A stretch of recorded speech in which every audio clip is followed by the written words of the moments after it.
How's it going, YouTube? Time and Self here, getting back from my holiday festivities and getting ready to start a new year. It's been about 7 months since I started my YouTube channel and started posting gameplay with commentary. And as I kind of expected, I started out with what I thought was decent stuff, but I came to learn that I still had quite a ways to go, and I still feel like I have a long ways to go in terms of making better videos, but I feel like I'm doing a good job, and I'm pretty happy with where this channel's headed.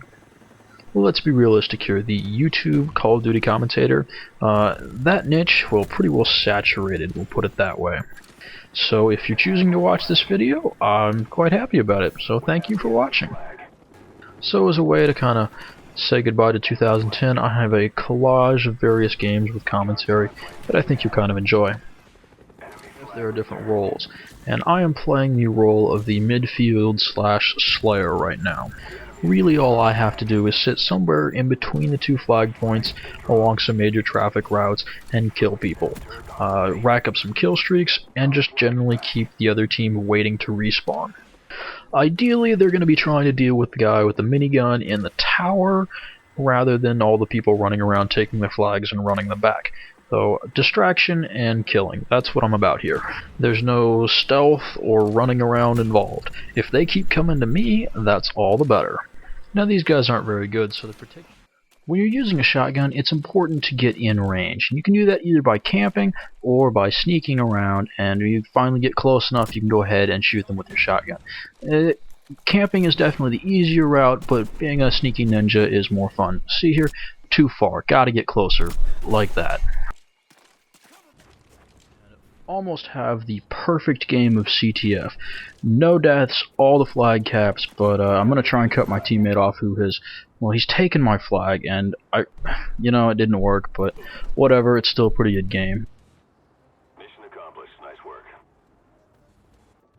Stage 1, it's pretty easy to tell where the enemy team is spawning because they're all kind of spawned together on the same side of the map. And from there, they'll try to filter out and camp in their rooms and, whatever, all the normal stuff. And it makes them pretty easy to deal with. You can just kind of M16 them down, whatever. It's not too hard. And again, it's about giving them hope. You have to give them hope before you can crush it. And in this case, we kind of went about things a little too quickly. And, as is usually the case, they just leave, and that brings us to stage 2 of the normal team deathmatch game. You'll see we make a pretty quick transition from stage 1 into stage 2 here, as several of them leave, and then I'll go ahead and speed up the game in stage 2. But in stage 2, the enemy team spawns randomly around the map, because there's nowhere good for them to spawn because they don't have any teammates to spawn next to. Now, having a good game in stage 1, while necessary to getting a YouTube gameplay, really isn't the hard part. It's the stage 2 that's really dangerous, because you need to keep racking up a lot of kills, but it's easy to die because you have to keep running around recklessly just trying to get to wherever they happen to spawn next. I also find that I usually end up needing to pick up another gun. Even scavenger packs can start to be hard to come by in stage 2. Really, the only other useful thing I can suggest is to be very careful about when you use your UAVs so that you try and have one up all the time so that you know where they are spawning so you can go kill them, otherwise the game just drags out even further. So I was thinking that I could chase down a flag runner with a Valkyrie rocket. It'd be kind of funny. And, maybe WMD would work for it. Might be a little better on array. But if you earn another Valkyrie rocket, you have to throw the marker down before you can call the one you already have in. And, well, he's either going to score or your teammates are going to get him by that time. Then you have to go ahead and shoot your second Valkyrie rocket. But, in some cases, that's alright. Actually, that's better than alright. And those guys probably feel like idiots. But I'm pretty sure the Predator missile in Modern War II was more effective for doing something like stopping a flag runner.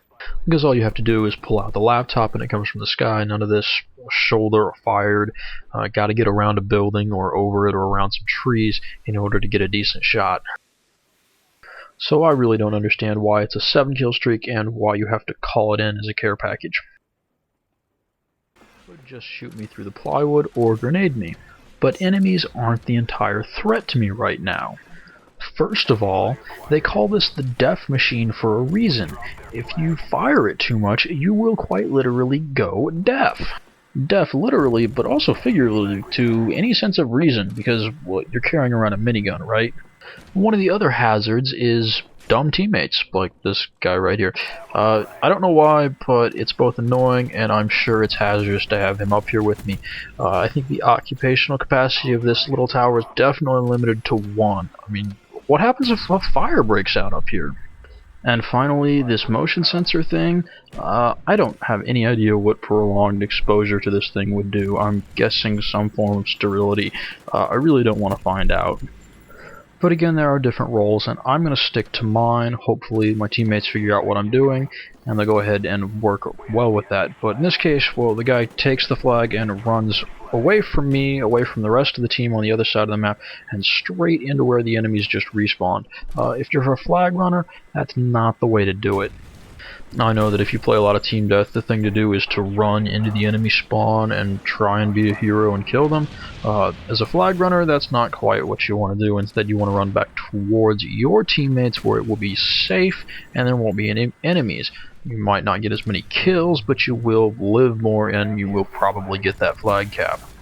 But more about the different roles in CTF. As a defender, the holidays. It's always a wonderful time of year where parents buy their kids video games and then the kids go online and really stink at said video games. I'm sure I'm not the only one who had their KD in Team Death more than double last week. Good times. So happy New Year to everyone, and I hope to keep bringing you quality content that you enjoy. Thanks for watching.